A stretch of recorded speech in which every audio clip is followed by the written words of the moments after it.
Welcome to Codex Rex, the video game history podcast. I'm your host, Tyler. And I am yet another host, Dax.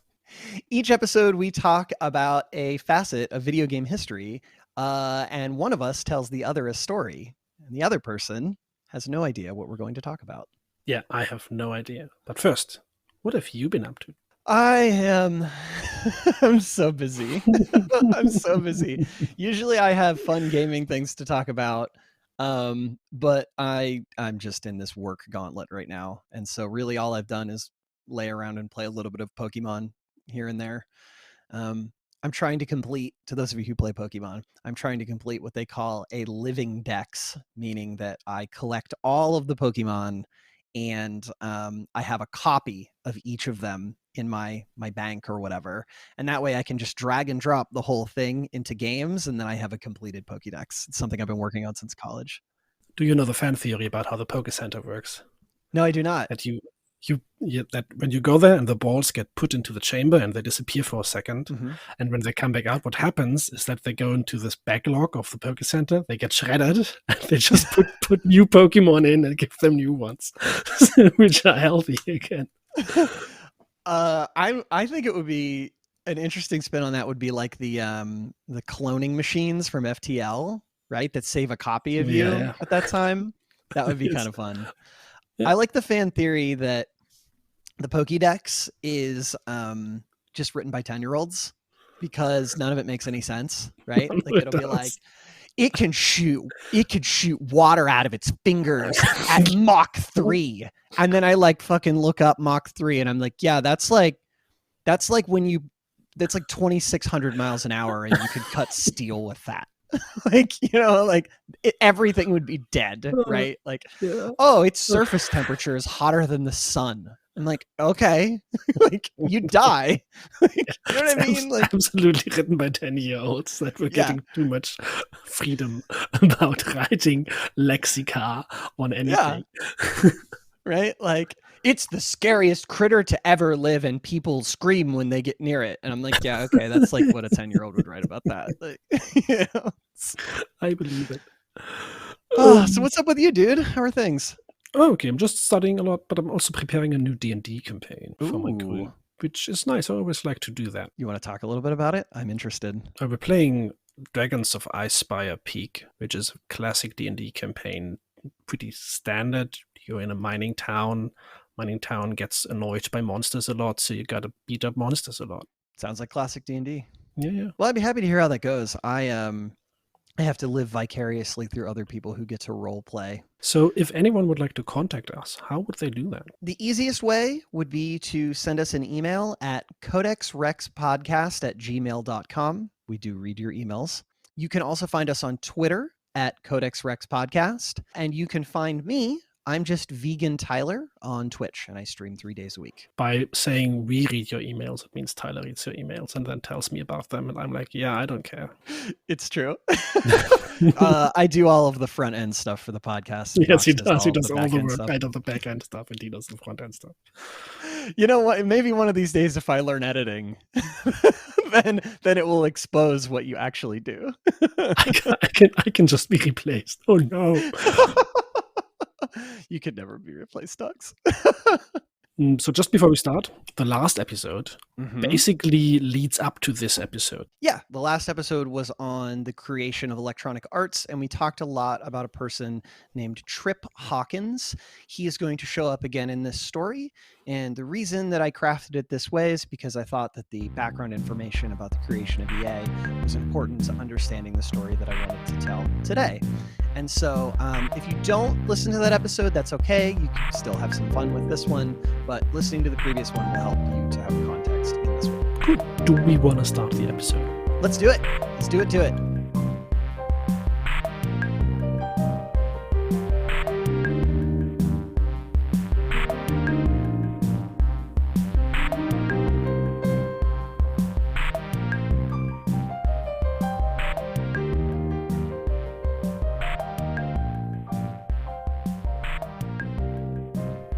Musical interlude. Okay, what's going on? What's the next step for this story? Our story begins with a man named Robert J. Michael, or RJ, as people typically call him. He was born in 1956 and claims that even from a young age, he was always interested in technology. According to him, he built his first video game, an electronic tic tac toe player, in 1970 at the age of 14. After high school, he went to college, and we know that he graduated from the University of Illinois in 1979. He majored in computer science and English with a minor in philosophy. So in 1983, he gets out of college and he gets a job working at a place called, well, let me rephrase. He graduated college in 1979 and he worked in the industry for a bit. But then in 1983, he gets a job working at a place called Williams Electronics, which was known for making popular arcade games at the time. Now, I couldn't find a ton of info about what he did there, but we do know that he worked on the hit arcade game Sinistar, which released that year. Have you ever heard of Sinistar, Docs? It rings a bell, but I am unsure. Explain this to me. Okay, so the gist of Sinistar is that you are piloting a spaceship, and it's like a 2D top-down thing, and you're shooting asteroids, and you shoot these asteroids and you gather these crystals. You need to collect all these crystals to turn the crystals into bombs, and then you use those bombs to defeat the end game boss. And the boss is this huge like skull ship called the Sinistar, and it yells creepy stuff at you, which is kind of like where it got its like cult following, or these lines. And so each time you beat the boss, you go to a harder level and you repeat the process with some like little alterations or like ways to make it harder. And it'll scream things, and it'll go, "Beware, I live. Run, coward. I hunger. Run, run, run." So, okay, so here's a picture of what the Sinistar looked like. Oh, it looks like it has a cross in the background, a steel cross. And then it's a bit like a lion skull. Yeah, it's a good way to put it. But it also could be like a samurai's mask. Interesting. So RJ, we know, was responsible for most of the explosions and sound effects. And this was a pretty popular game, but it had like a very limited run. My dad, I first learned about this game from my dad. Actually, he loved this game, and he used to talk about playing it in the arcade all the time. Fun fact, it was the first arcade game to have stereo sound, and it had multiple soundboards devoted to the sound. And it also had a 49 directional joystick that they made custom for the cabinets. I see your face, which sounds crazy, but right, like that's like how a multi-directional joystick would work. Oh yeah, of It course. just You had don't just have, you have many directions. Yeah, yeah. Yes, of course. right. So it was more fluid than you'd expect for an arcade cabinet in 1983. But they only made about 5,000 cabinets, so limited run. And then the gaming crash of the 80s hit and sales dropped a lot. And so before we move on from Sinistar, which was kind of just like a little blip in this story, I just kind of wanted to chat about the legacy of this game, because total cult classic. It's been ported a few times to modern systems, but it's like mostly an emulator of the old arcade cabinet, and it's usually like part of like different collections. But there are a bunch of references to it in other games, particularly WoW. I remember that there's a boss in Black Temple that's a big floating skull that looks like Sinistar, and when it comes out, it goes, "Beware, I live." And immediately I saw that, I was like, that's a Sinistar reference. So it had a sequel in 1999 called Sinistar Unleashed that was a 3D version of the game, and I owned it. I played it, but I cannot tell you whether or not it held up. So sweet. Okay, so that's Sinistar, but let's go back to our actual story. Yes. Now, RJ worked on another game called Star Rider in 1983, which was a futuristic motorcycle racing game, but then he decided he was going to move on from the company. Now, after Sinistar had been finished, the lead programmer, Sam Dicker, left the project for a company that we would later know as Amiga. Now, yeah, so we don't know the context here, but we know that Sam, after he joined up with Amiga, started recruiting people from his old team, including RJ, which is how RJ ended up working for Amiga in 1984. So, a little bit about RJ. He's 27 at the time. People describe him as being tall, athletically built, and the antithesis of what you would imagine a standard programmer of the time would look like, right? He's this tall, buff dude who is, hanging out in this office full of geeky guys, and he just like totally stuck out. I have a fan theory. Well, there was a job opening in 1984 because 1984 is the year that Paul Molyneux got gifted the 10 Commodore consoles from Amiga. I'm not sure. Maybe I think it was 1984, and someone must have gotten fired for that decision. You can't escape, Peter. Maybe he'll show up again in this episode. So, working at Amiga. If you guys haven't listened to it yet, please go listen to episode 4, Populous. It is like, I love it so much. Okay.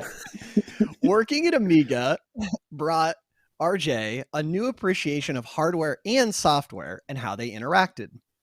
So here's a quote from him. Quote, "Everything I learned at college and everything I learned going to Amiga suggested that hardware was hardware and software was software. And the way things are done is that you invent a bunch of hardware and give it to the software guys. There's a much better way of thinking that I learned at Amiga. For the first time, the hardware and software were created together. There was a great flow of communication, a mutual design coming into existence at the same time."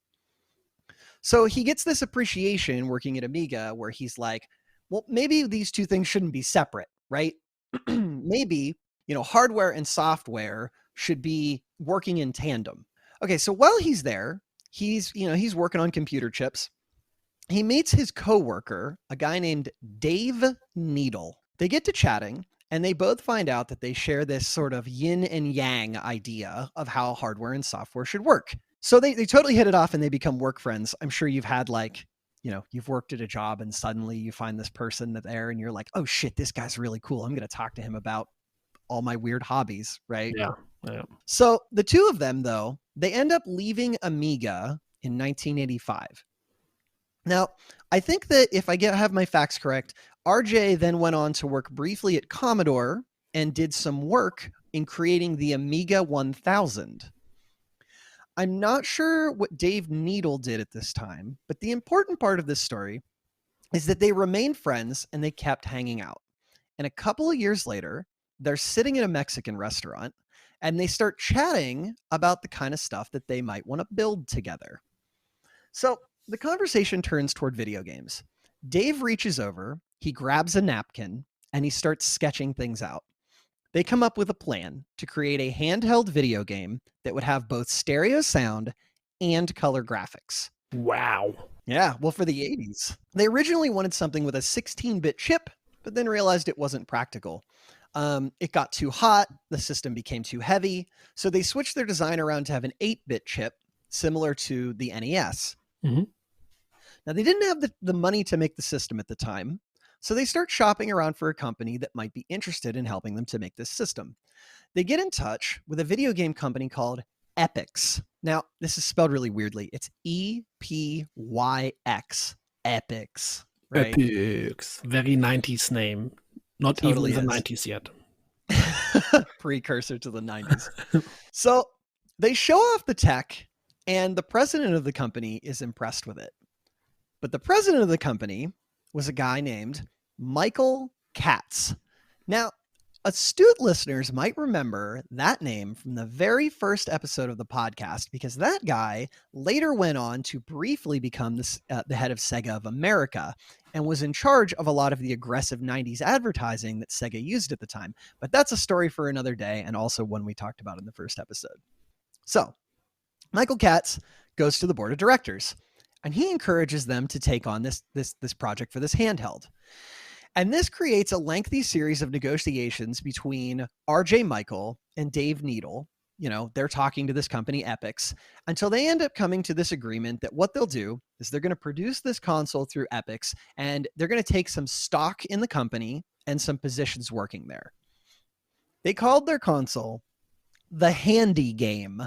I assume because you hold it in your hands, right? I don't know. Handy game. Fun fact, in Germany, the word for cell phone is handy. So I can relate to that.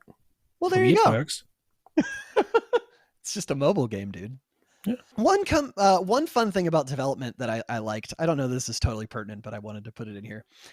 They came up with this phrase to discuss that, that no matter how much you prepared and no matter what you did, something would always go wrong. Their phrase was Emog Tresny, and it is their version of Murphy's Law. I'll explain what this means in a second. Apparently, there was an issue in the binary code, and when someone was like an outside source was helping them make this game, they fucked up and they put a 1 where there should have been a 0.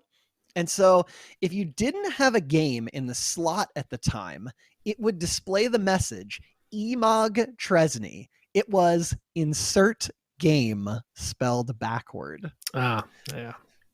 So Emog Tresny became their motto, right? Like they knew something was going to go wrong and they'd go, Emog Tresny, right? Okay. So it's 1988. Work on the handy game is going fine, but Epix starts running into some financial trouble. They decided that they might need some financial backers who might be able to partner with them. So they end up contacting Nintendo. I guess that the story goes that this guy from Nintendo shows up. His name was Don James, and he had this to say, quote, "Someone from Epix contacted us and said, hey, we've got this thing, and do you guys want to look at it? I don't think they actually offered it to us, but we found out about it, and I flew down and had a look. I went down, and they showed me what they were doing. It was really just a screen at that point. It was difficult to see the screen because it faded in and out if you moved it around. You had to have it at just the right angle to see the screen really well. My personal thought was that because of that, and because it just chewed through batteries like crazy, it wouldn't really ever catch on that well. So they call Nintendo, right? Summary. This dude shows up and he's like, this thing looks like shit." Right? Yeah, what the fuck? Isn't like, where's the next restaurant so I can at least get something out of this trip? Right? RJ claims that when the guy from Nintendo showed up, it seemed like before he even got there that he had decided he wasn't going to back it. So as you might imagine, Nintendo passes on it. So Epic's financial troubles get worse, and they end up deciding that they have to sell the handy game.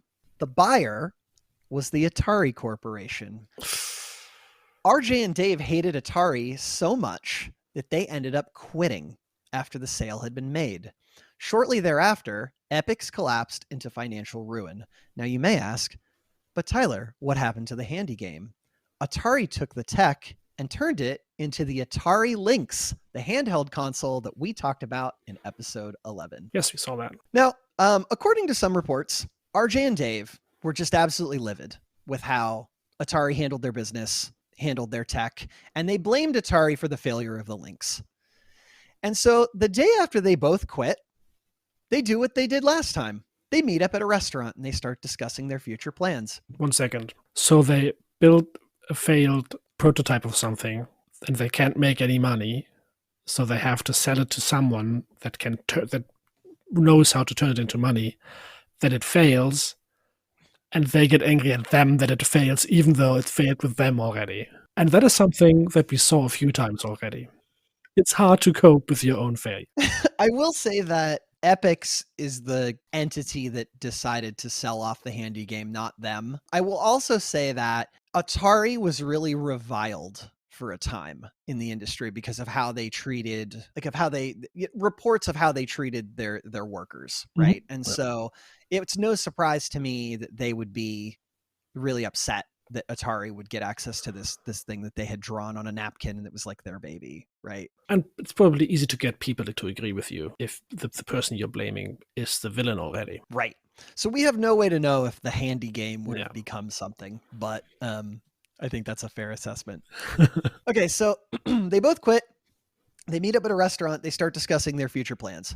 They decide, okay, we want to go bigger this time. They make a game console. They want to make a game console that is going to be truly revolutionary, something really different. So yet again, they grab some napkins at this restaurant and they start sketching out the components that they would need. That was the easy part. They start a company in 1990 called New Technologies Group. Very creative, I know. The purpose of the company was to create the new console that they had dreamed of. But they realized that if they want to make this dream console, they are going to need money. They are going to need financial backers. Yes. So, first they reach out to Sega. They get the old head of Epix to come along with them to Sega. And as it turns out, the head of Sega at that time is the aforementioned Michael Katz. So here's Katz on how it went down. Did they go into the room and they saw each other and they looked at each other for like 5 seconds and then just turned around and left again? Oh, fuck. Well, see, Michael Katz knew so like there's a couple different players here. So like Michael Katz was the head of Epix, and then he left to go work at Sega, if I have this order correctly. Someone else took over at Epix. After Epix folded, okay, Dave and RJ and this other guy from Epix all went to go see Michael Katz. And Michael Katz is like, hey, bros, right? Okay. So it actually made it easier for them. Michael Katz wasn't mad at them or something. No. The guy that they went with, his name was Dave Morris, although this is the only time he shows up in this story. So here's Katz on how it went down. Dave Morris, who replaced me briefly as the president of Epix, came to me with RJ and Dave Needle when I was the president of Sega.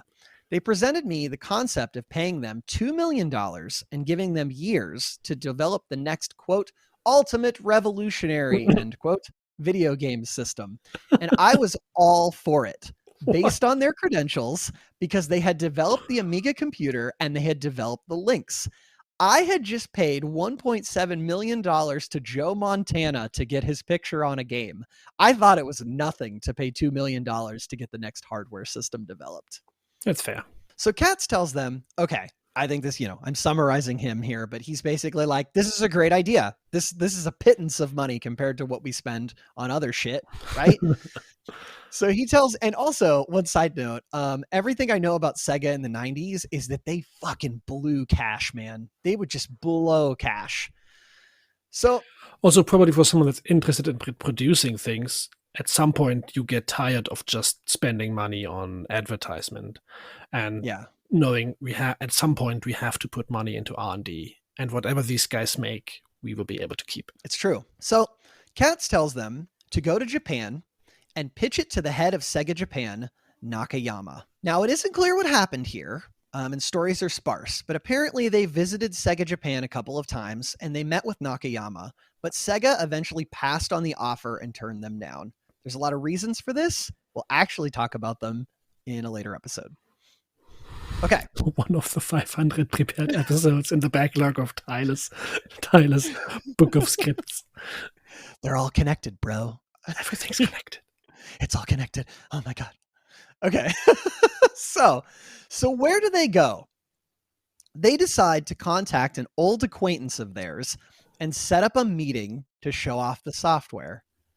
That old acquaintance was a man named Trip Hawkins.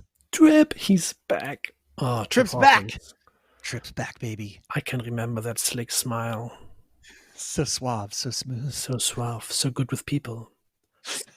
Such a good company leader, and he's also a representative of the art of making computer games.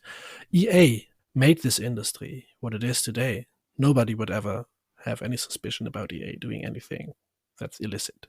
Nothing. He's great. He's a great guy. Yeah, so it's great company. A Trip Hawkins, a man who knows how to work a room. 1 second. Also, the moment you mentioned Trip Hawkins, my heart started levitating because I knew this story will be going in a good direction.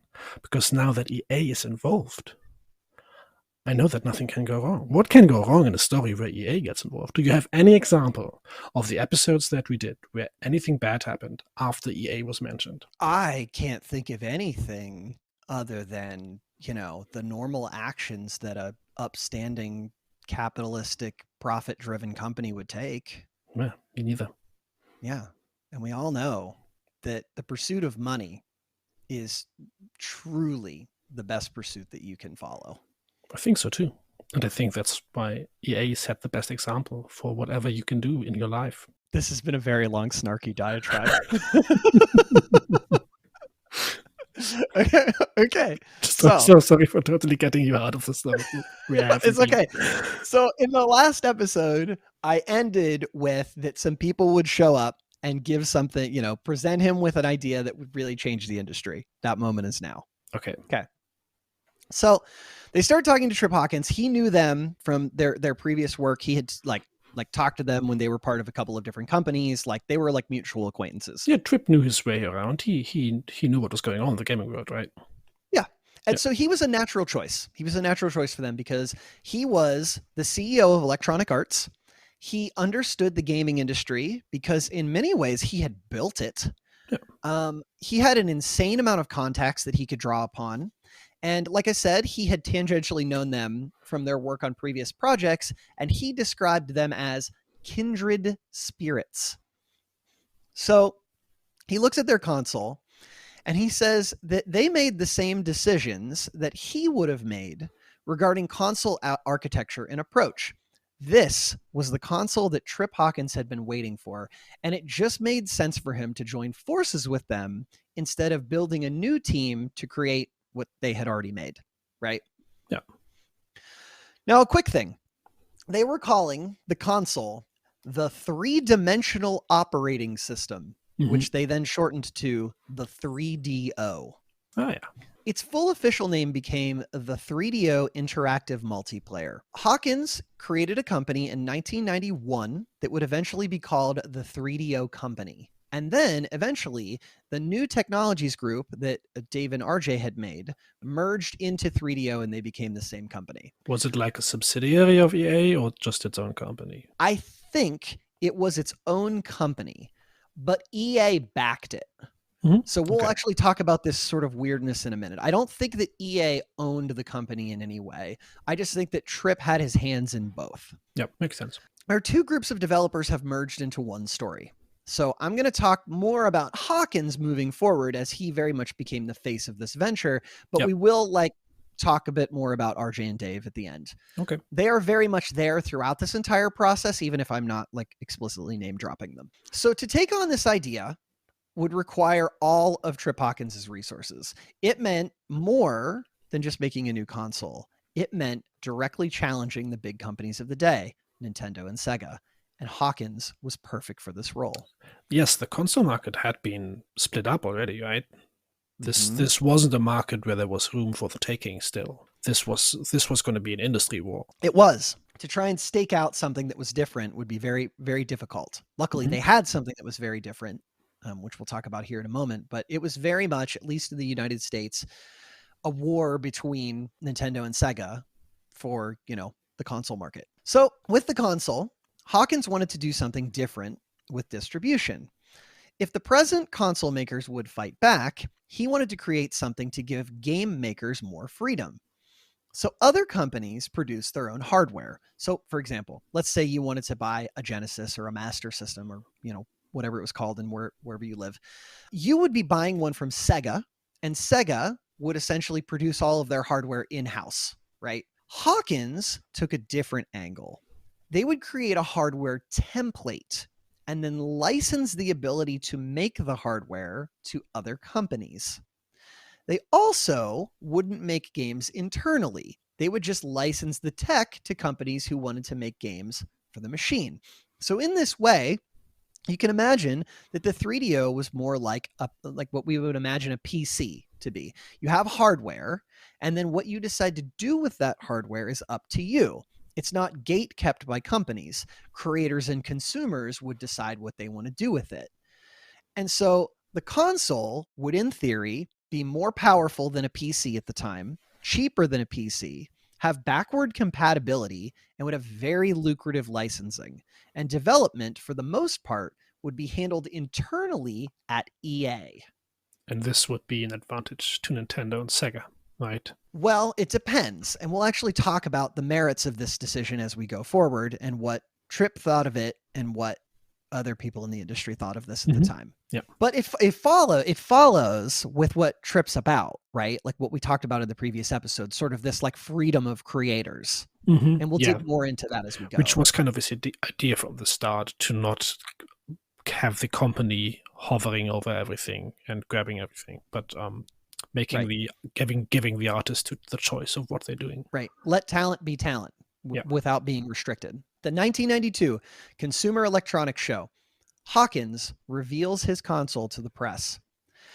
Okay, here's the tech. Here's the crunchy bits of it. You'd play things on the console through CD-ROMs. Okay, this is absolutely novel at the time. Mhm. It could play games, music. It could display photos so long as they were on a CD-ROM. This is why it was called a multiplayer, because it could play multiple types of media. Mhm. I think we use the term multiplayer to mean something different now, but Yes. it had 3 megabytes of memory. It had an operating system that could multitask like a PC. Games were written for the operating system, not the hardware, so that games would always be backward compatible, even if the hardware upgraded. Nice. The whole system was built around a 32-bit processing chip. It also had 2 custom graphics chips and an animation processor. It had an expansion port for an additional memory unit. And AT&T was in talks to create a modem add-on for the system that would have allowed voice chat and online gaming in Wow. 1992. Yeah, I want to see that invoice. Oh my God, can you imagine voice chat over dial-up? Kevin, $7,000. What have you done? You don't understand, Mom. I was just hanging out with my friends. Back in my day, when we wanted to hang out with our friends, we went outside and went for a bicycle ride. We played with dirt and muck. And we liked it. I was the queen of dirt in my day, and all my friends would say, "All hail the queen of dirt," when I would walk by, and they would laugh. It's nice how we millennials just twisted the boomers' concern with money, which is completely legitimate, into them being completely backward thinking cave people, even though it's a legitimate concern to teach your children about not spending a frivolous amount of money for things that you don't actually need.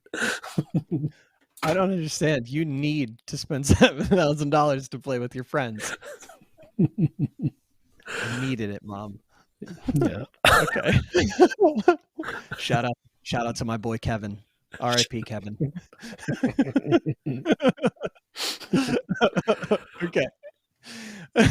So it had a modem, and you could connect to the internet to voice chat. Well, they were in talks to make a modem. I don't know that the modem ever came to fruition. Okay. But it was a cool idea for the time. Yeah. Now, CDs were the choice for various reasons.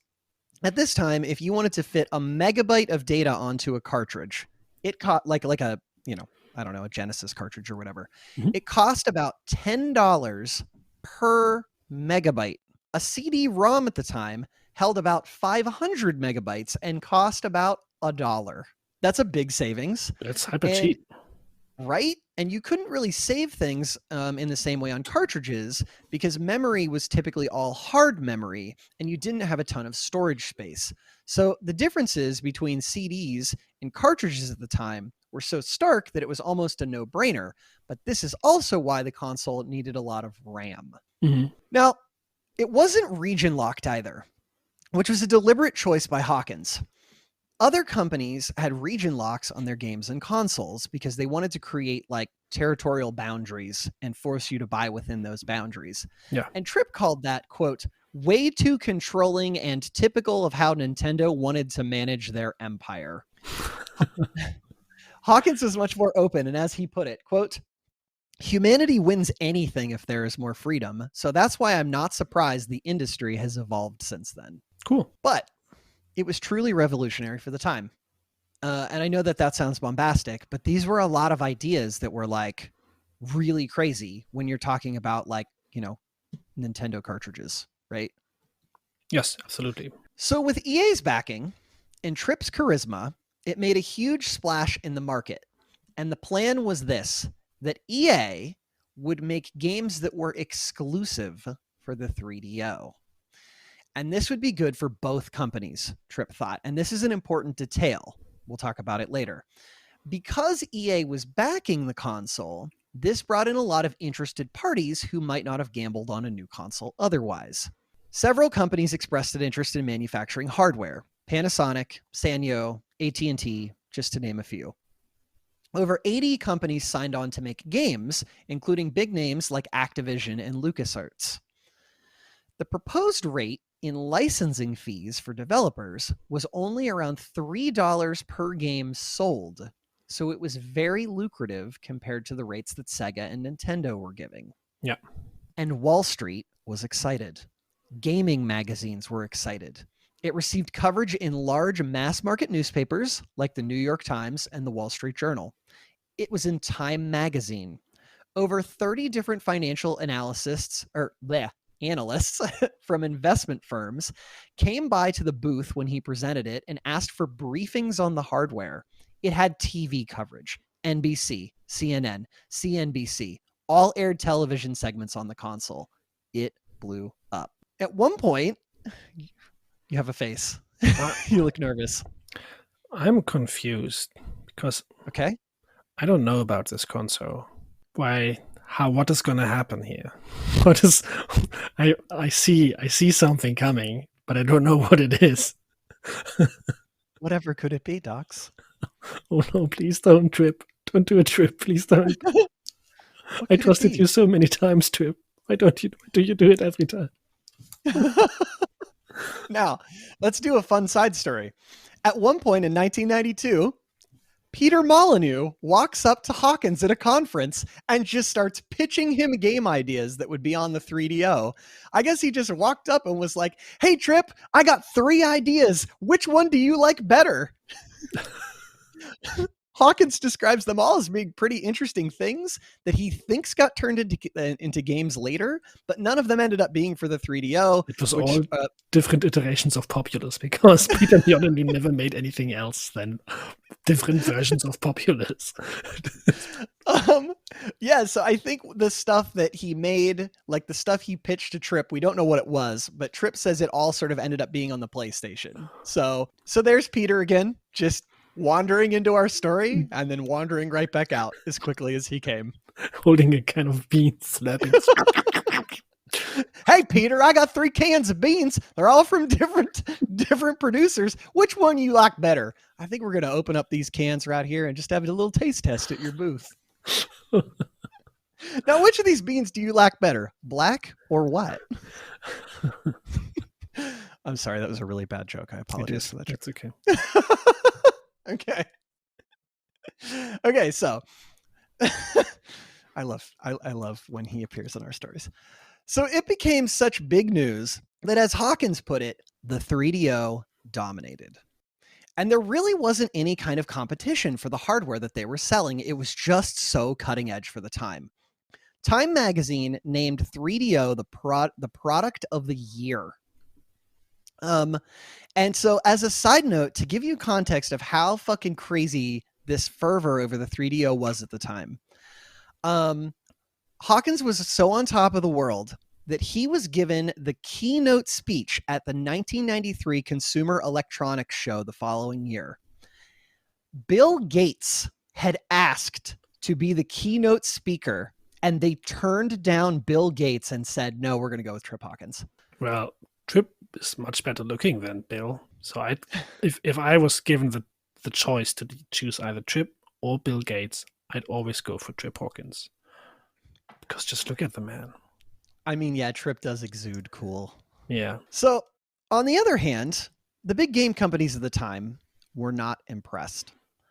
Howard Lincoln from Nintendo claimed that they were breaking the cardinal rule, which was that you couldn't rely on other people to make good games for your system. This guy is doing much better than us. It's against the rules. Why is he doing this? This is absolutely against industry. This is a typical industry move. This is not how you're supposed to do it, because it's doing much better than we are doing. This thing's very exciting, but it's not how we do it, and we're mad. They took our jobs. They took our jobs. Okay, so he's like, yeah, like you shouldn't rely on other people to make good games for your system, because you can't like give that seal of quality, right? You see how it doesn't hold up. You can't even say the sentence. It doesn't make any sense. Why are you not allowed to do that? Okay, but keep going. It's okay. Okay. It's just a Michael nonsense argument. Katz. No, it is. It is. Michael Katz, there he is again, called the new model ridiculous. Why would more than one company want to compete against someone with the exact same product? Why would a retailer want to buy the same product from more than one company? Okay, so for example, right, like if Panasonic and AT&T both produce 3DO consoles, why would Panasonic and AT&T want to compete with each other? And then if Kmart wants to buy a bunch of 3DOs, who do they go through, right? Yeah. So I mean, that's a fair assessment. So also, to be clear here, whatever companies that they partnered with to make the 3DO, like they weren't paying each other, right? Like it wasn't this kind of relationship. They basically licensed them the tech. Mhm. And so it's like two separate entities working together. Yeah. So Hawkins describes this time as one in which a lot of hardware companies really didn't have a vision of where they wanted to be in the future. As he saw it, they were all just like kind of waiting around for someone to develop something new and come along and basically shake up the industry. And he thought of the 3DO as a catalyst in this way. And I will say that I'm going to briefly spoil a part of a future episode. This tracks with like some stuff that Sega was doing at the time, because when they started doing some next gen console stuff, they basically, a bunch of people came in and were like, what if we did the Genesis 2? And it has more colors.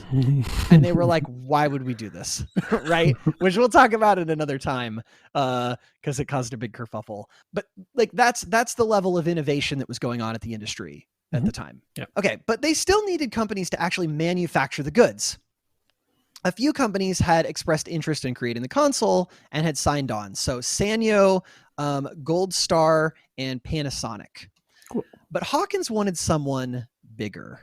And one of the biggest companies that you could reach out to was Sony. They were, and still are, one of the largest electronics manufacturers in the world.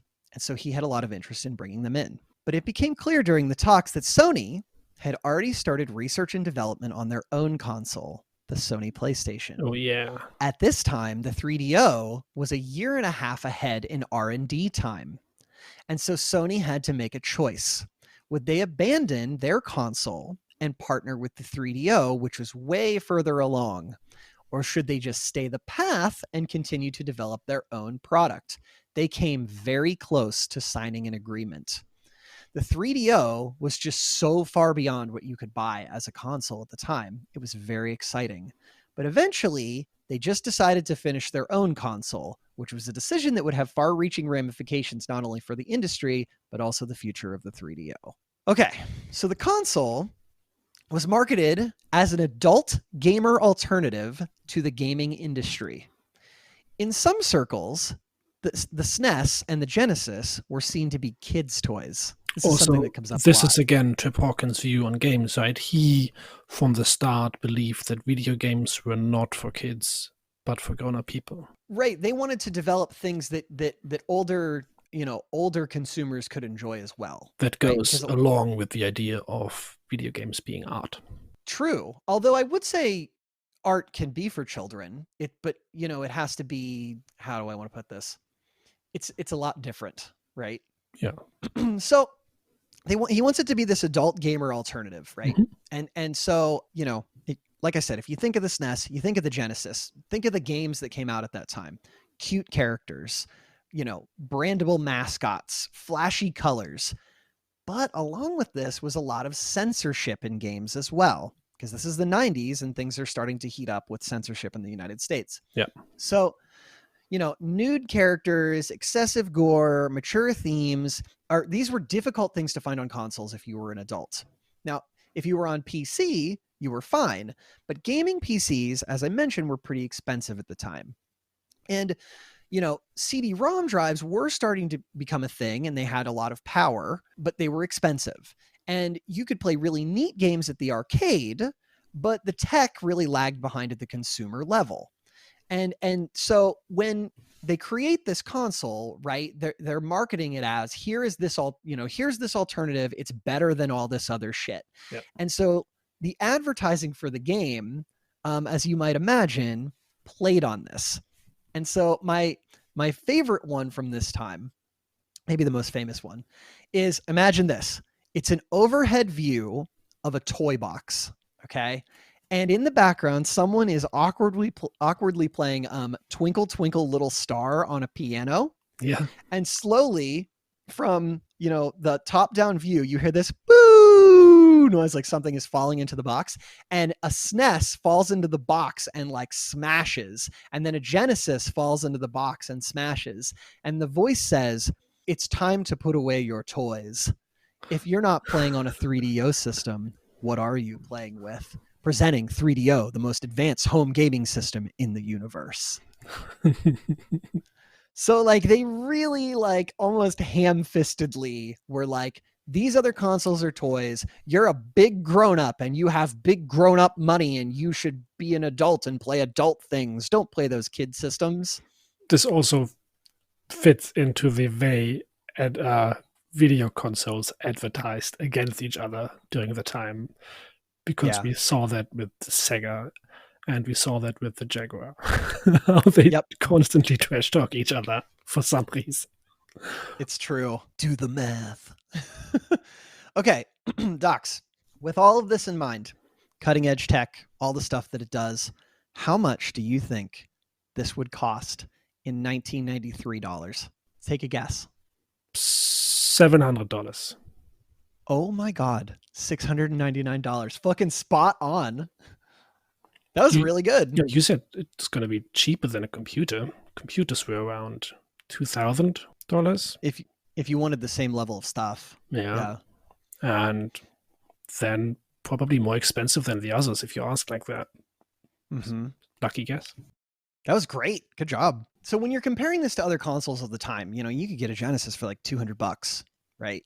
If you got it on sale, you could get it for 150. So why is it more expensive? So one reason that it was so highly priced is that other companies found ways to bring the price of their consoles down. So we talked about this all the way in the first episode of the podcast, but the common tactic was to charge game royalties to publishers and use the money that they gained from those royalties to subsidize the cost of the machine. So we call it the razors and blades model. You hear it in marketing a lot, where buying the razor itself is cheap and you might even sell it at a loss, but then you make money on the price of the blades. So in the world of gaming, that means that you sell this cheap console almost, at cost or even at a loss, just to get it into people's hands, and then people will buy a bunch of games, which, you make a whole bunch of money on. You make profit on that. Yeah. So since they weren't doing that, this meant that the 3DO was a lot more expensive than other consoles on the market at the time. So this was over 4 times the price of a Super Nintendo or a Genesis. So the way Tripp spoke of it was like this. Nintendo and Sega shifted the cost burden onto the software made for the machine. And so he thought that if you paid a higher upfront cost, that didn't put the burden on software, then there would be more flexibility in what could be charged for the software, right? So instead of like forcing developers to pay X amount of money to do Y thing, they could charge whatever they wanted, right? Yes. But also they'd still be competing with because if you compete against people that use these razors and blades model, you're kind of fucked, because people don't see that. People don't think like that. They just see a cheap console and think like, I buy the console, I buy one game, and then I have fun with it. Of course, you buy more games in the long run, but you don't think like that. Right. Now, I will say that there was some historical precedent for this large price, upfront price.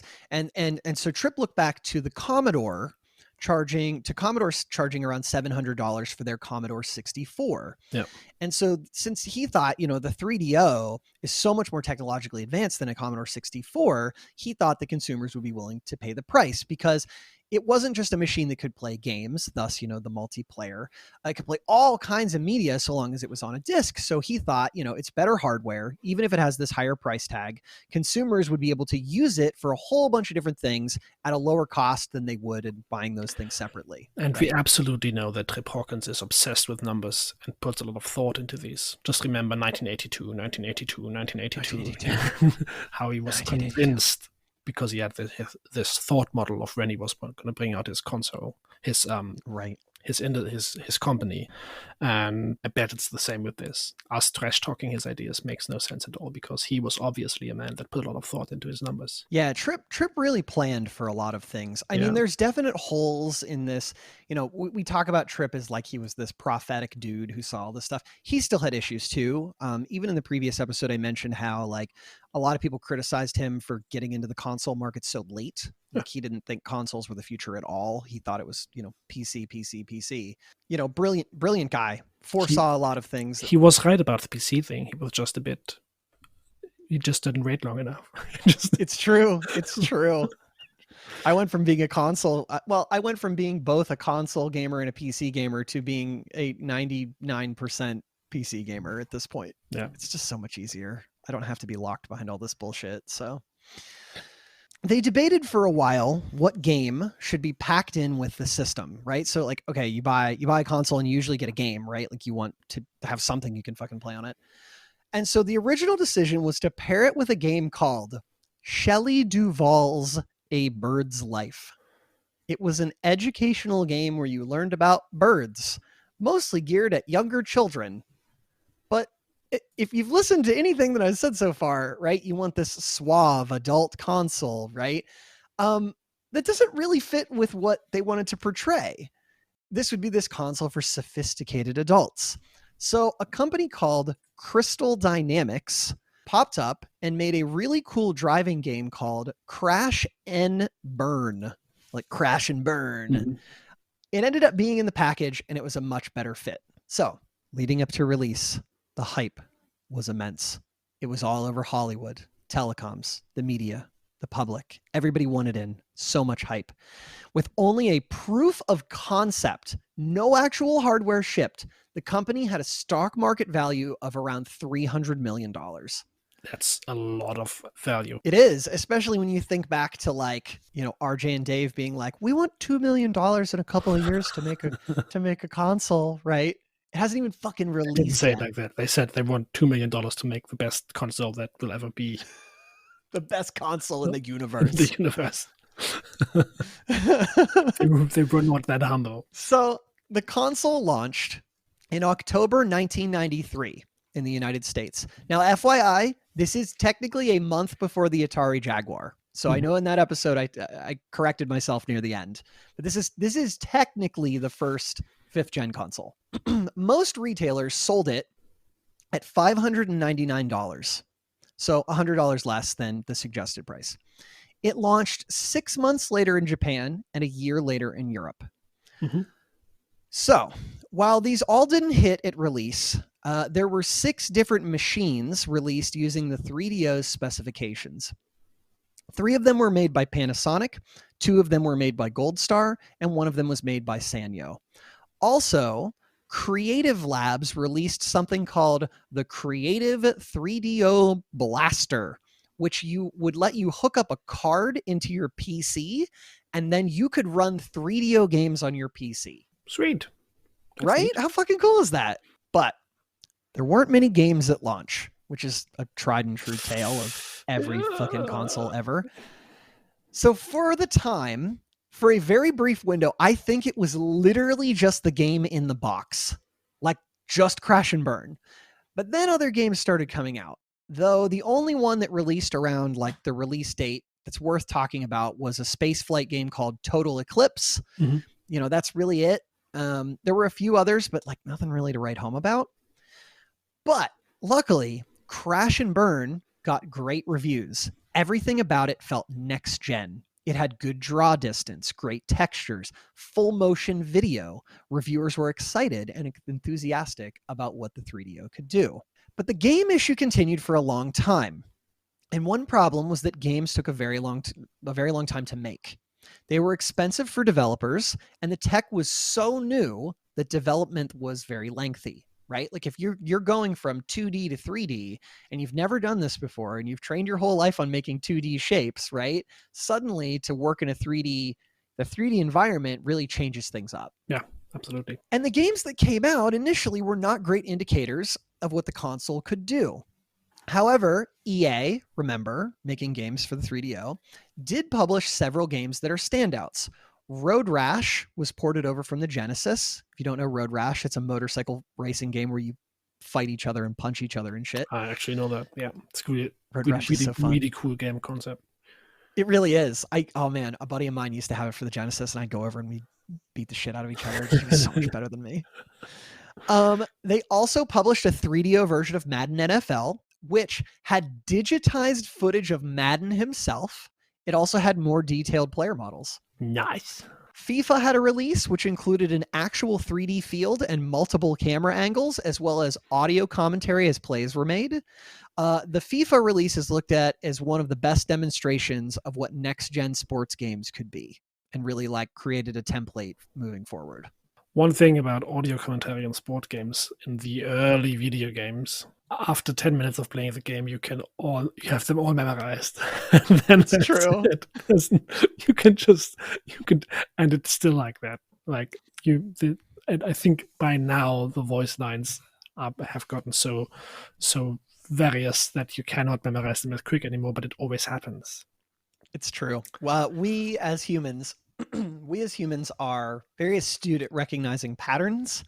And so once we hear something multiple times, it becomes ingrained, and hearing things over and over doesn't necessarily make them bad. I still say Darkest Dungeon quotes in my daily life, right? I looked at Andrew the other day and I went, baubles. I looked at Andrew the other day and I went, fear and panic consumes the mind. I fucking love that game.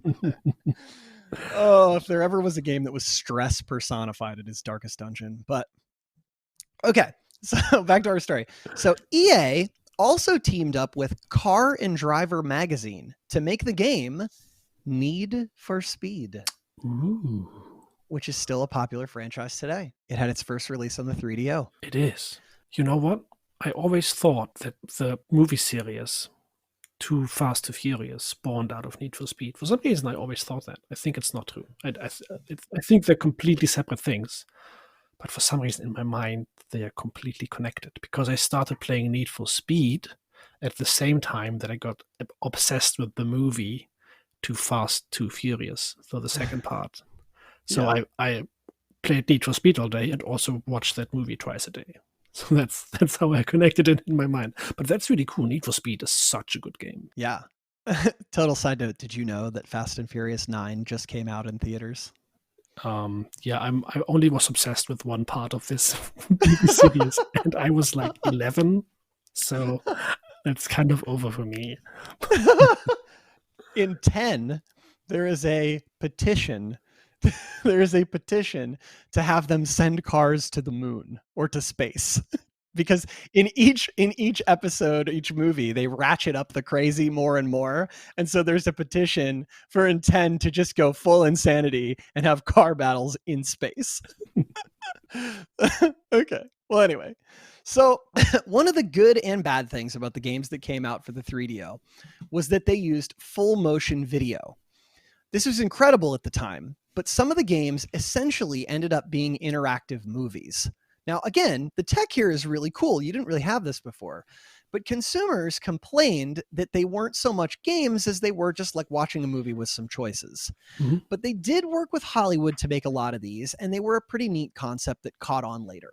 Now, another issue that consumers had was with the controller. Apparently, because of how the controller was built, sometimes you couldn't really make diagonal moves correctly. And so when people would call in to complain, they would get connected to technicians, and the technicians would tell them that the easiest fix was to loosen the screws on the back of the controller, and that would fix the issue. And it kind of did, but it kind of didn't. Looking at it, I think it kind of looks like, I don't know, like a weird knockoff Genesis controller. That's the only way that I can put it. Oh yeah, it does. I feel like the tip loosen the screws on the back of your controller feels like a troll move by annoyed technicians. Take some scissors and cut off the cable that connects your controller to the console. So that's the way you're gonna fix it. I have to hang up now. Sorry. If you could just delete your system file That'll just fix the whole issue. Shit, it does look like an off-brand PlayStation. Okay, so I just sent Docs a picture of this. Do you want to describe real quick what it looks like? Yeah, it's a box that has like 4 ingrown pillars on each corner and like a CD compartment in the front, and it has Panasonic written all over it because I guess this is the Panasonic version of it, right?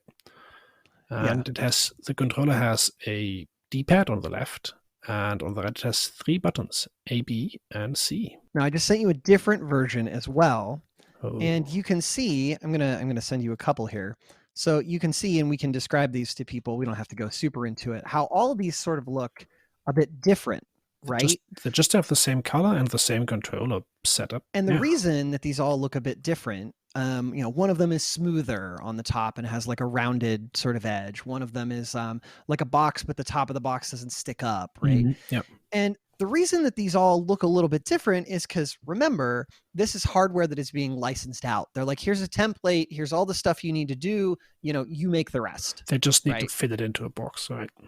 Right. You just need to fit it into a box, and the style that they chose was completely up to them. Okay. So makes sense. Going back to the controller real fast, really cool things about this controller, even though it got a lot of shit. And that was that you could, if you notice, it only has one port there for one controller, right? Yeah. But what if you wanted to play with friends? Well, you could daisy chain controllers together because there was a slot on the top of the controller where you could plug someone else's controller in. Ooh. So you could have up to like 8 different people all playing, so long as they were all connected by controller. And you were all weirdly connected to each other, which would make it a terrible fuckmess to get out of each other after you've done fighting each other on the console. Once you're all entangled, yeah. But still a cool idea for the time, right? And you could plug headphones into them, like a modern Xbox controller or something. So really innovative for the time period. Cool. The 3DO was moderately successful in the beginning. A lot of the detractors were sort of silenced by this early success. People said that the console was really serious quality for the time. It was weighty. It was detailed. If you picked it up and you saw it in a 90s living room, right, it looked like a top-of-the-line machine in all aspects.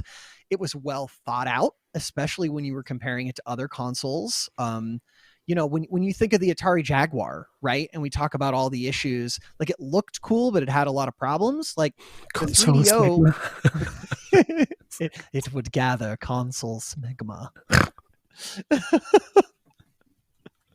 No, this looks like a really, really neat 90s console.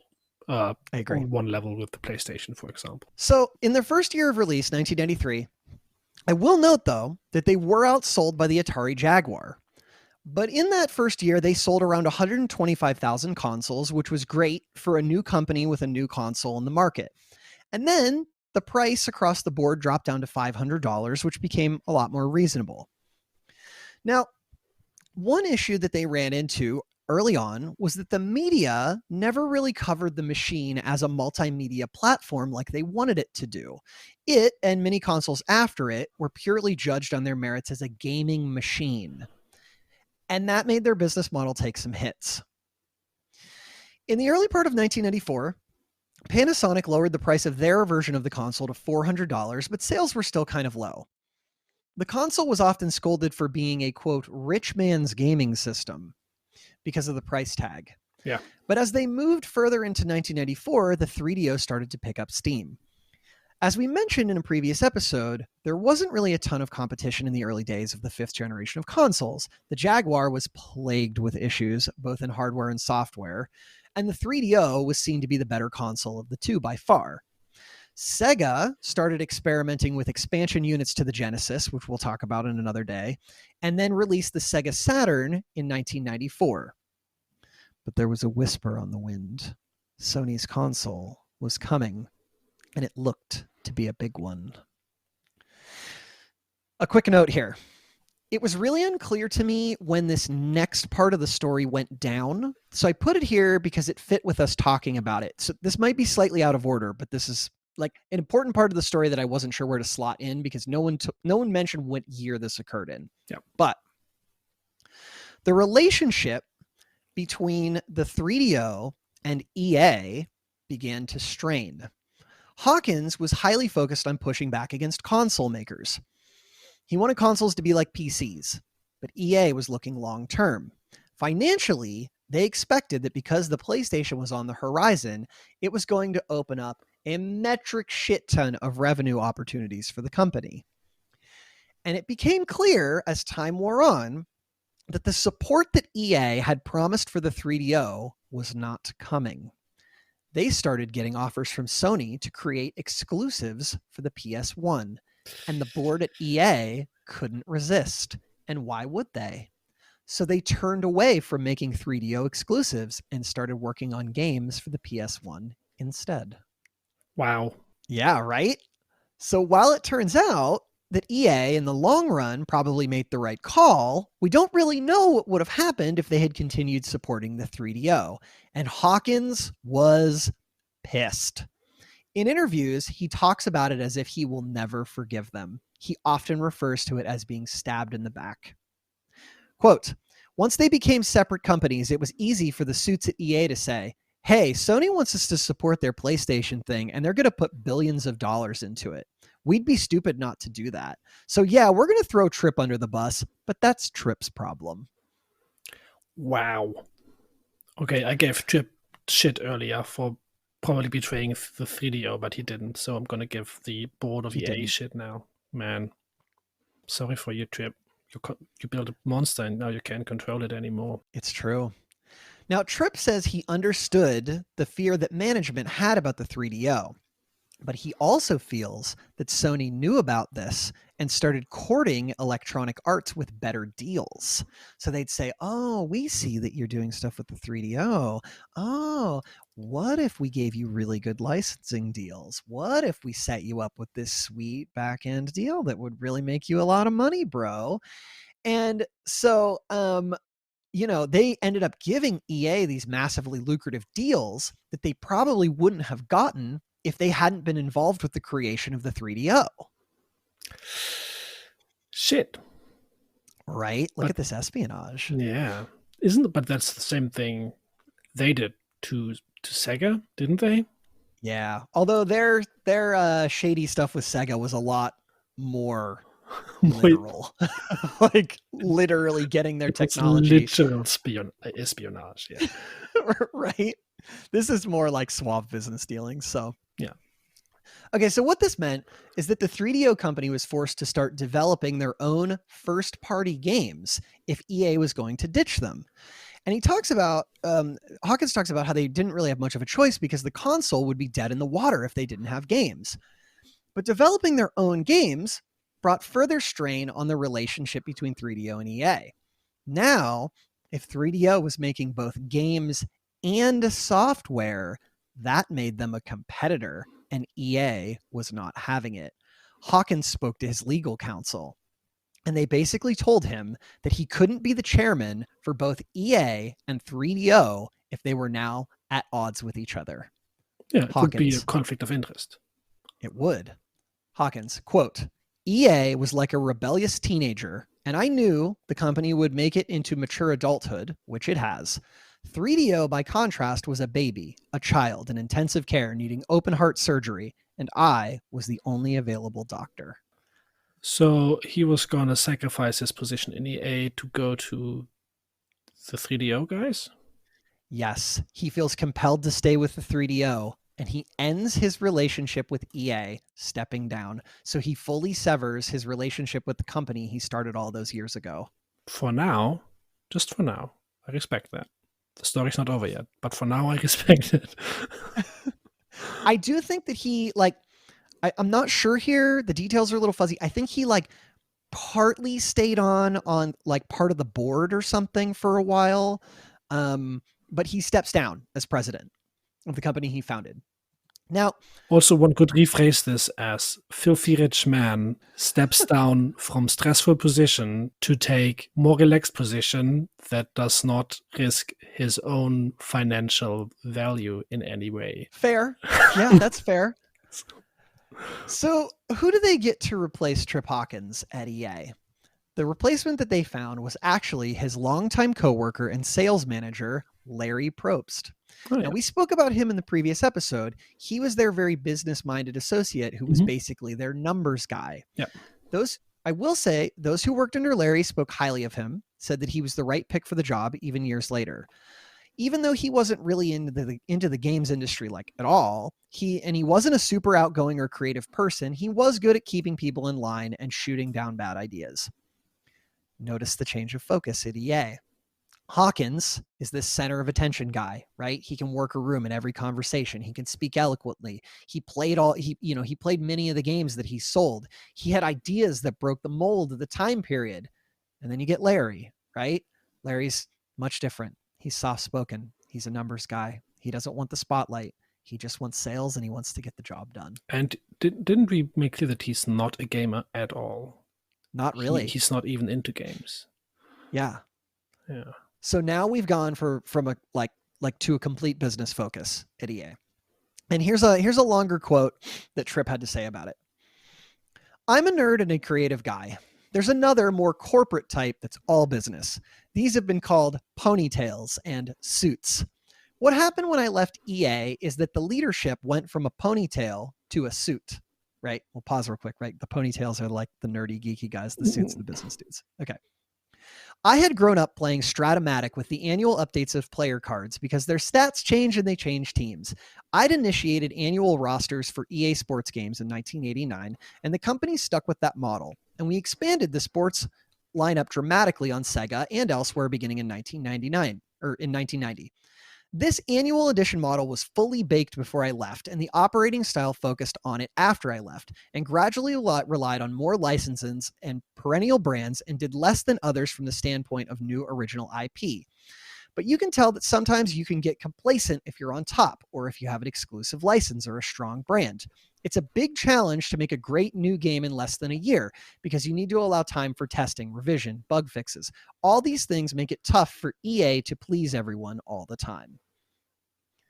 So that's like a lengthier quote that also talks about Madden and the yearly updates, but he very much was aware of the fact that he was a different kind of person than the people who were taking over the company that he started.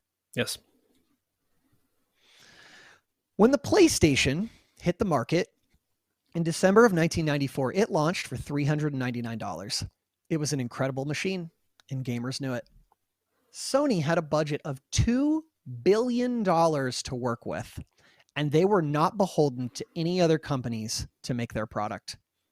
They priced it at a point that they knew that they would lose some money on the tech, but they made an assumption that manufacturing costs on things like CD-ROMs and RAM would lower in the following decade, right? So they're like, we're going to sell this at this price point, and we're assuming that in the future, the stuff that we use to produce this is going to be cheaper. Mm-hmm. And so, with the release of the PlayStation, Sony sucked all of the excitement of the 3DO out of the room, and with good reason.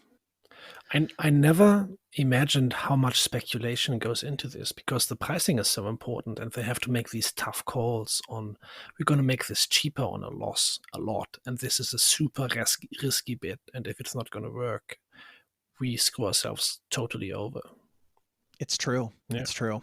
Now, the 3DO outsold the Jaguar in 1994, but with the introduction of two powerful new companies in the market, well, I say new, Sega joined the market and Sony was new. Yeah. The 3DO would have to make its final stand. They were now competing for an even more limited amount of shelf space within stores, and the console had started to lose momentum. Now, I will say that the console sold a lot better outside of the United States, and part of this was because the company pushed hard to ensure that consoles would make it into the global market. By the time the console dropped in Europe, for example, there were many more games to play and it had a much better release. Also, I find this funny, they did better in Asia because the 3DO handled streaming digital media very well. Porn was apparently very common on CDs at the time in Asia, but it was harder to get pornography in the US in CD format. So there were all these consoles being bought in Asia just so that people could watch their fancy pornography on CDs. The influence of porn is very underestimated. It really is. Porn drives so much. It really does. So, give me like an estimate. How much of the internet is porn? I don't know. So it's like 90, like 19? No, 90. 90%? Yeah, maybe 99. 99%? What the fuck? It's all porn. It's what Always was. always was. So, for their final push, they released a ton of good games in this time, perhaps the best for the platform. One of them that really stuck out to me was a Warhammer 40K first-person shooter based on the board game Space Hulk. Sick. It was really cool to check it out. It was apparently really difficult, though. The videos I watched of it were people who were like, yeah, I had to play this with cheats just to even finish it because it's insanely difficult. Like bad difficult or just difficult? Probably bad difficult. I'm going to say difficult, but I haven't played it, so I don't know. Okay. There were other games at the time. One was called Killing Time. One was called Blade Force. These games were really popular. There was a game called Return Fire that came out that Tripp says is still one of his personal favorites. I mentioned earlier, Crystal Dynamics made the game Crash and Burn that got packed into with the console. Now, around this time, they also made a side-scrolling platformer called Gex, which was released in 1995. Have you heard of this game? I do not think so. Okay, so I know Gex, but I'll talk about that in a minute. You play as an anthropomorphic gecko. I do know this game. The character was made to try and compete with mascots like Sonic and Mario. And he had this whole TV thing going on, right? You would jump into TVs to go to different levels. Yep, you're probably thinking of the PlayStation version. Yes, that was I am. In 3D, right? Okay, yeah. So Gex was originally a 3DO game. Whoa. And then it had a PlayStation port later. And then all games they made in the series later were on the PlayStation. I did not know that. I thought it was just another failed PlayStation mascot. No, it was actually an attempt to make a mascot that could be on the 3DO that people would identify with. Cool. And he was like this smarmy little shithead who would say things like, let's open up a can of whoop ass, or, you know, like other stupid things, right? Yeah, he dress up as different TV characters and mimic them. Yeah. Right. And so anyway, it ended up getting packed in. It was packed in with the Panasonic version of the console for a bit, and it got really good reviews. Cool. Now, what hurt these releases were the fact that they were releasing in the summer, 9 months after the console's release, 6 months after the holidays, when a lot of game purchases were being made. And, some of these games were being played, not only being made for the 3DO, but then getting ported to the PlayStation. Although in a lot of cases, the PlayStation ports were a lot worse from what I read. Mm-hmm. Many of the artists who had worked developing games for both consoles complained that the memory management of the PlayStation was very inflexible compared to that of the 3DO, and it made development very hard. But ultimately, even good games were too late to save the 3DO. As 1995 wore on, the company was in a weird place. Their revenue from the previous year had tripled, but they were still losing money. The PlayStation had become, in many ways, the de facto face of the next gen. So, in 1995, the 3DO company announces the successor to the 3DO. It would be called the M2. First, it was announced as an add-on to the 3DO that would be a 64-bit upgrade, but then eventually it was spoken about as a console of its own with much better hardware. Yep. The designs ended up being sold to Matsushita. I probably just messed that up again. For $100 million with the hope that they would produce the console. Apparently, that $100 million sale of the design for the M2 was the first fiscal quarter that the 3DO ever made a profit. Oh. Well, at least that worked out. They also won the 1995 European Computer Trade Show Award for Best Hardware, so that was a boost for the company. But by 1996, the writing was on the wall. Games that were to be released were suddenly canceled, like the 3DO release of Mortal Kombat 3. Doom was released for the console, but was plagued with horrible development issues and was considered to be the worst Doom port of all time. Apparently, there was talk of a version of Metal Gear Solid that would have come out for the 3DO, but that never materialized either.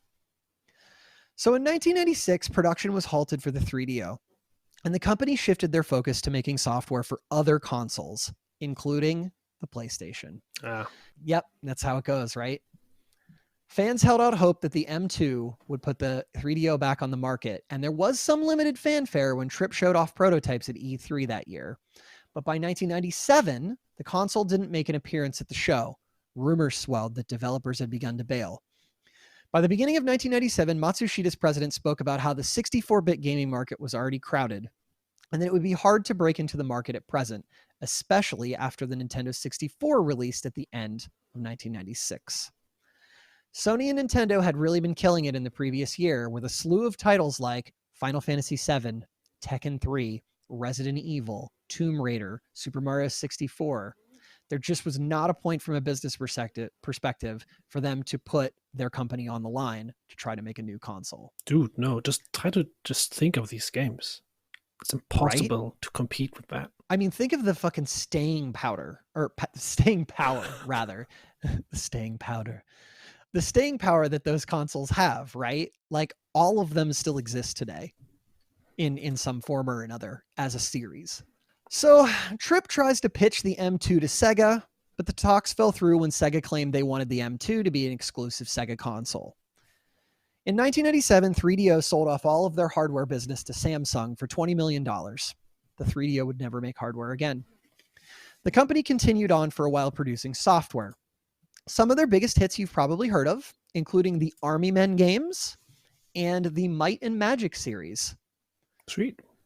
They also published one of the first 3DO MMOs of this time called Meridian 59. Eventually, though, the company folded. They declared bankruptcy in 2003. Most of their titles were sold off to their rivals, particularly Ubisoft, though Tripp apparently used some of his own money to buy up some of the company's old brands that he wanted. That was the end of the 3DO. Just for old time's sake. I'm not sure what he wanted to do with them. I think maybe he wanted to control the IP of the games. Maybe it was ones that he had, a lot of influence over. I'm not really sure. Some ominous villain move that we will find out in a few years. And then Tripp Hawkins began his quest to take over the world using old 3DO IP from the mid-90s. Nobody saw it coming. Never saw it coming.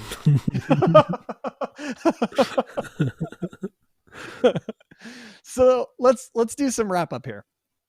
I have a lot to wrap up. So that was the end of the 3DO. And so let's unpack both of the episodes that we worked on here. Yeah. So I want to talk about all the people who of importance who were involved in our story. And then what we're going to do is we're going to talk about all the people first, and we're going to circle back around to the 3DO at the end.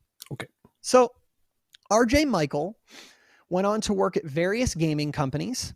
He even founded one called Glassworks in the late 90s, though I think that's defunct.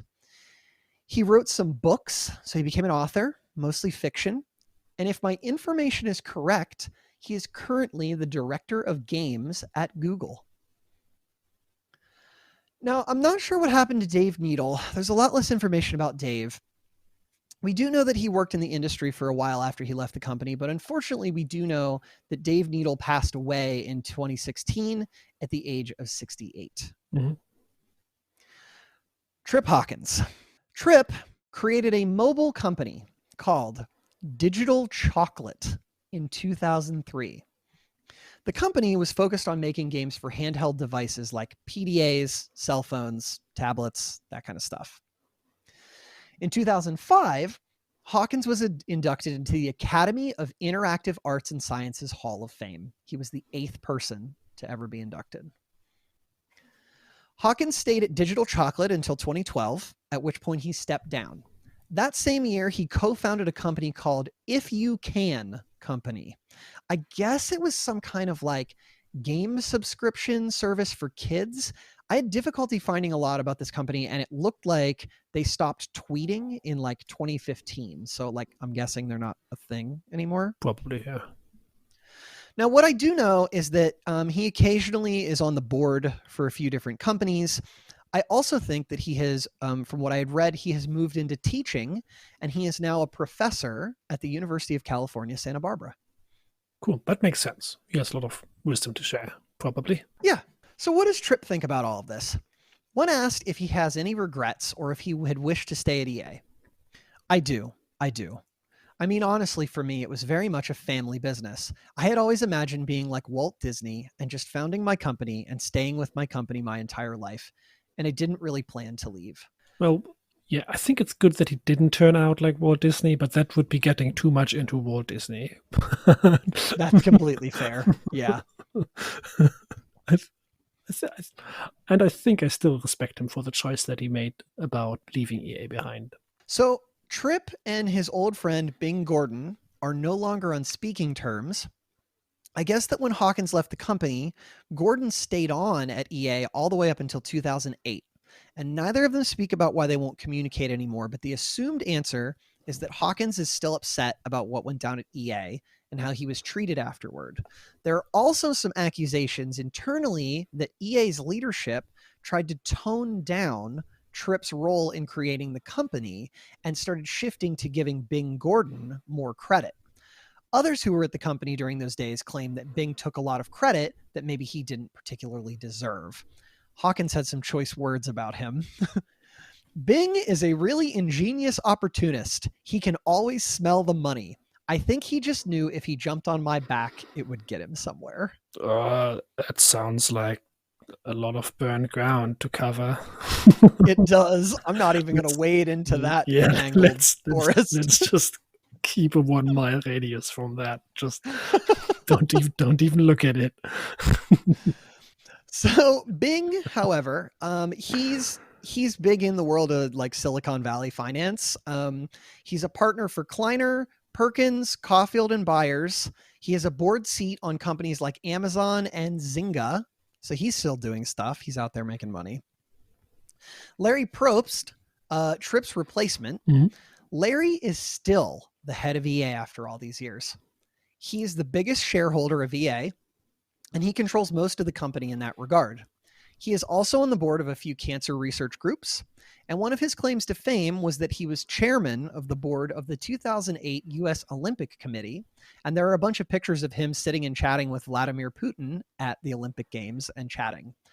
I also know that he has done some work with some international relations groups over the years too. Cool. So Larry's still in the industry. He's just doing a lot of different shit now today. Mm-hmm. So let's talk about the legacy of EA. Especially in the early days, a huge amount of companies like really copied EA's model, mostly just because of their success. And what Tripp put into place really set the standard for gaming companies going forward. And if we talk about EA, they are one of the most successful gaming companies in the world. Yes. Today, they own and produce some of the largest and most marketed brands ever, right? FIFA, Star Wars, Mass Effect, Madden, Dragon Age, Battlefield, Need for Speed. They own a lot of the big name shit that we think of as, influencing gaming culture. One thing, not to go into further with EA bashing, but wasn't EA voted worst company ever in the year of the BP oil spill? Yes. That's how angry people are at this company. Pause on that real fast. We will absolutely circle to that in a moment. Yes. So they are data and metrics driven, right? And of course they are very profit driven. Almost, let's just talk about it now. Let's not circle around. They have been voted the worst company in America multiple times. And I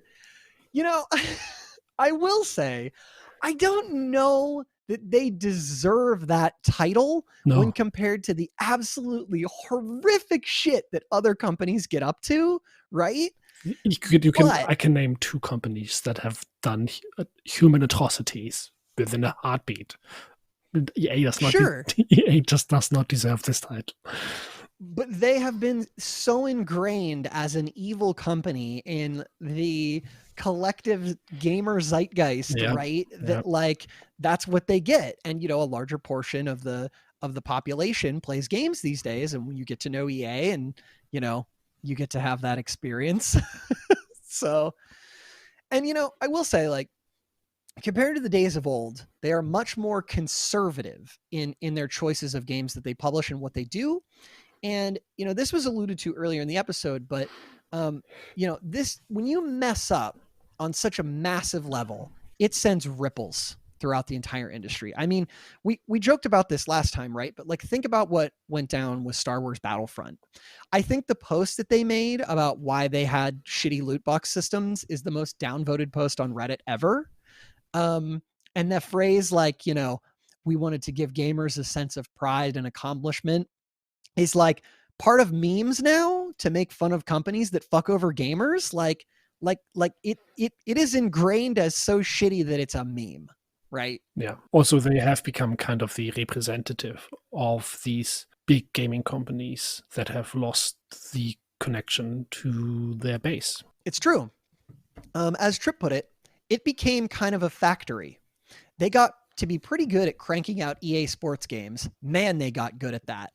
But they really didn't do much of anything else, did they?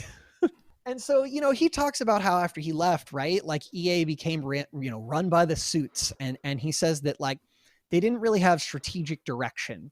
And that when they had once been on the cutting edge of the industry, they really struggled to handle new tech like the internet or mobile platforms. They underestimated consoles that came out, such as the Wii, and it took them forever to get games on there.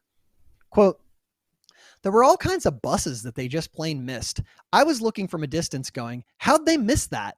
It's the suits. They're not product guys. They don't have the same passion or love for games intrinsically. And I would also say, like, let's not forget EA's attempt to leverage their brand loyalty as much as they can. I mean, the Origin launcher is really just a way to rival Steam, although they did recently repartner with Steam, I guess because they wanted to, like, slurp up some of that market again. And, as I mentioned last time, they have a really shitty reputation because it's almost like they are dedicated to squeezing every single penny that they can get out of people. But on the other hand, why are they so powerful? Because, EA makes games people want to fucking play. If people didn't buy shit from EA, they wouldn't be in business. But on the other hand, to go back and forth, right? Like, you can't fucking escape EA, especially when they bring out, like, this big stack of fuck you money and just buy up your company, right? So, like, I think about BioWare. So BioWare made Mass Effect 1 and it fucking blew me away. And I love Mass Effect 2, but you could start to see EA's tendrils come in, where suddenly there's very important characters to the story that you have to pay $10 to get for a DLC, right?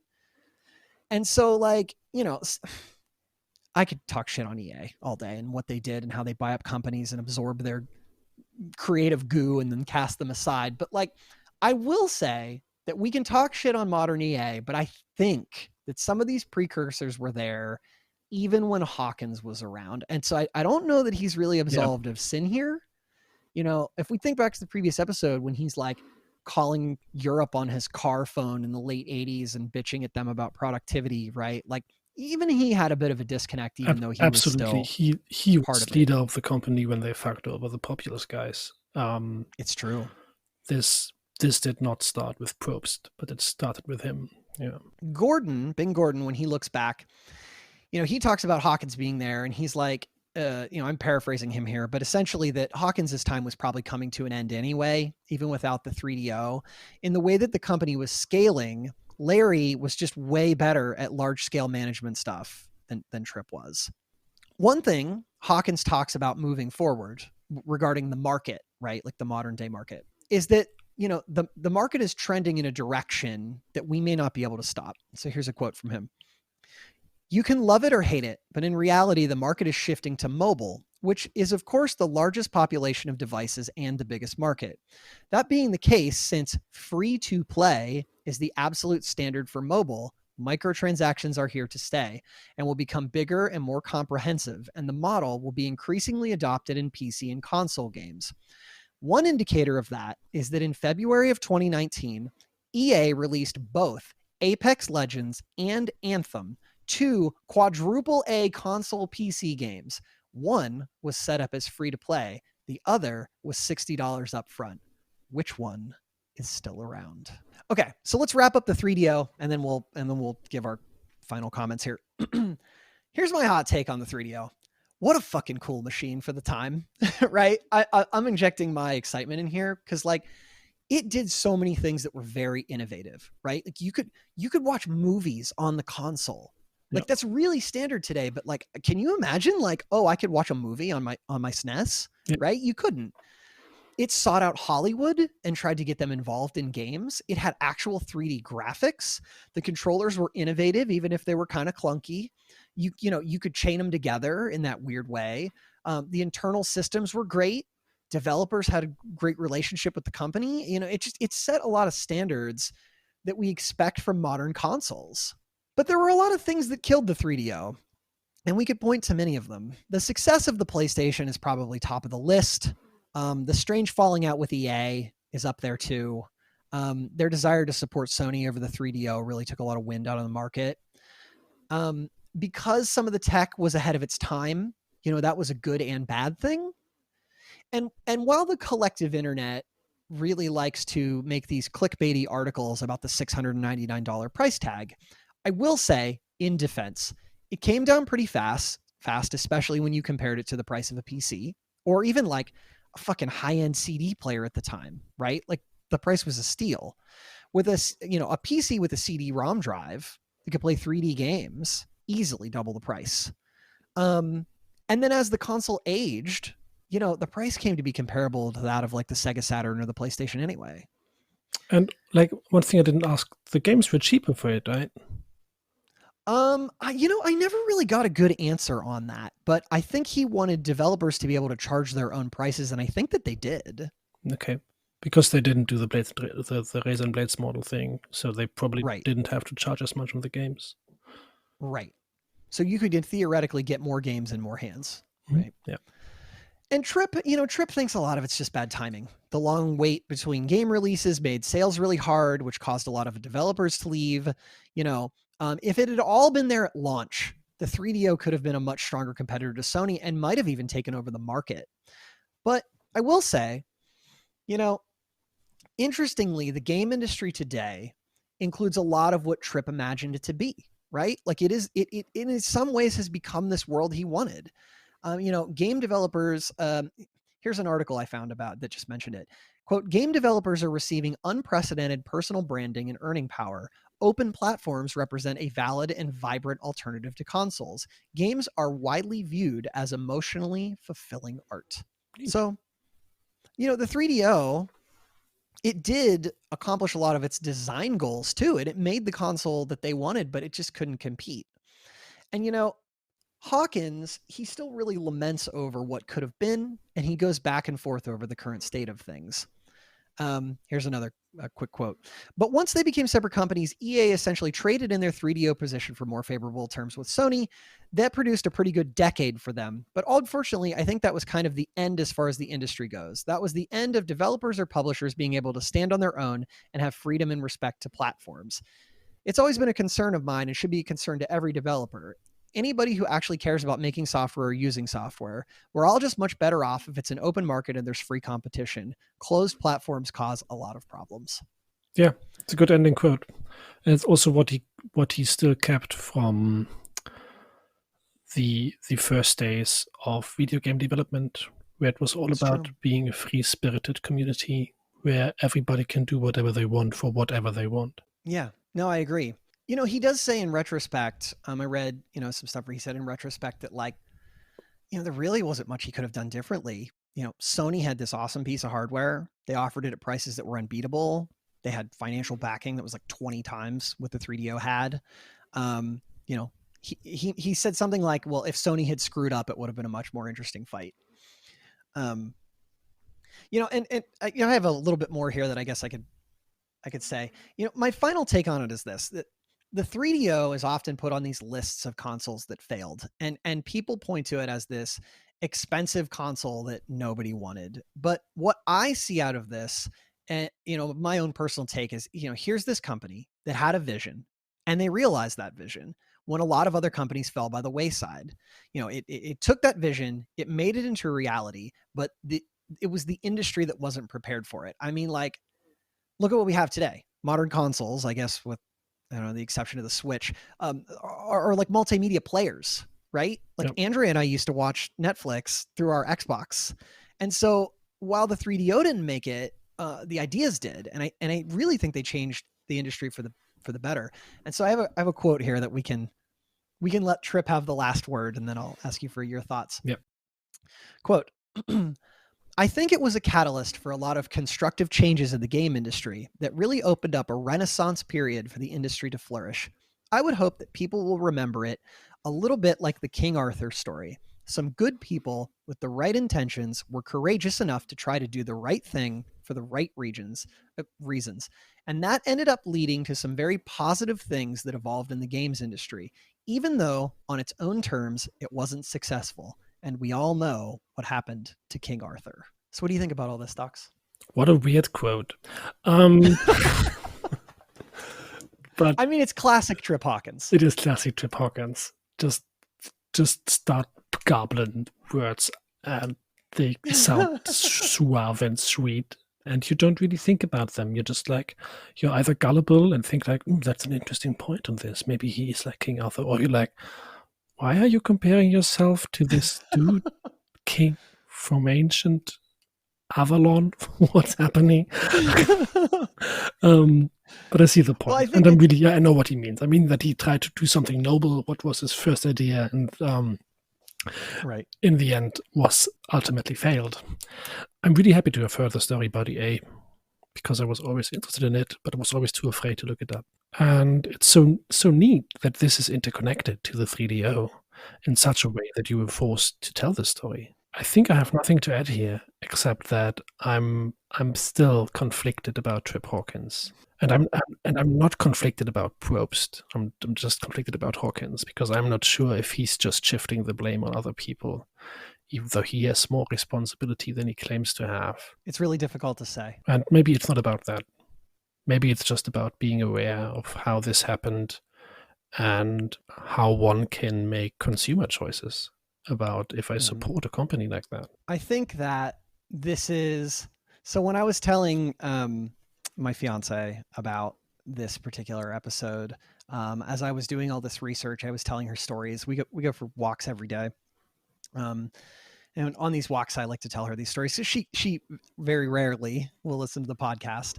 And she was like, this feels like the end of season 1 of a show, right? Like you're bringing in all of these disparate pieces together to tell this crazy story about this like huge company that influences the gaming market even today, right? Mm-hmm. And, you know, it was very fascinating to me when I was looking this up. You know, Docs will very rightfully so give me a bunch of shit for how crazy some of these stories get, right? But like when I opened a book, right? I opened up this book that Docs and I read. We sometimes are looking for story ideas. I was like, all right, I don't fucking know anything about the 3DO. Let's start here. And it was like Trip Hawkins, you know, president of 3DO. And I'm like, oh, okay. I've used a quote by that guy in a couple of episodes. Who the fuck is this guy? And I go and look him up and it's like Trip Hawkins, founder of Electronic Arts. And I was like, uh-oh. And all of a sudden you find yourself in a rabbit hole and you can't get out. And you're like, shit, it's true. Not again. And that's why this took me like 2 months, right? Like I just kept finding more and more shit. And I just was like, I have to keep, this is a story that we have been waiting to tell, even if we didn't quite realize it was a story we had been waiting to tell, about how video games became to be seen as art. Yep. And I won't say that it was 100% Trip Hawkins, but boy, did that guy push really hard to say that video games are a form of artistic expression and that we should treat developers like artists. Yes. So, well, Docs, I appreciate your time and I appreciate you listening to my very lengthy 2-parter story. And I appreciate your very thorough preparation of this endeavor. There are so many sources that I used for this that they will go up for this and the last episode. They all sort of blend together. They will go up in the episode description. I will say a couple that I would look into. The probably the best place to go to read a story of this is there's a Polygon article called "How EA Lost Its Soul." It's very lengthy. And in multiple parts. So how EA lost its soul. Also, of course, I looked through The Ultimate History of Video Games by Stephen Kent. We talk about that a lot. And then just a zillion different websites that I pulled from to get quotes and context and things like that. Sweet. So, okay. Well, thanks to Quad Laser for making our music. Thanks to all of you out there who listen to our stories. Thanks to Darko to supporting our web hosting services that we use to provide you with our episodes. All right. Well, that's it for us. Stay safe out there. If you haven't gotten your first and or second vaccine shot, go and do so that maybe we can all have lives again. Yeah, get shivved. And yeah, get shivved, man. Go get shivved, bro. And we'll, stay safe and we'll all talk to you soon. Bye.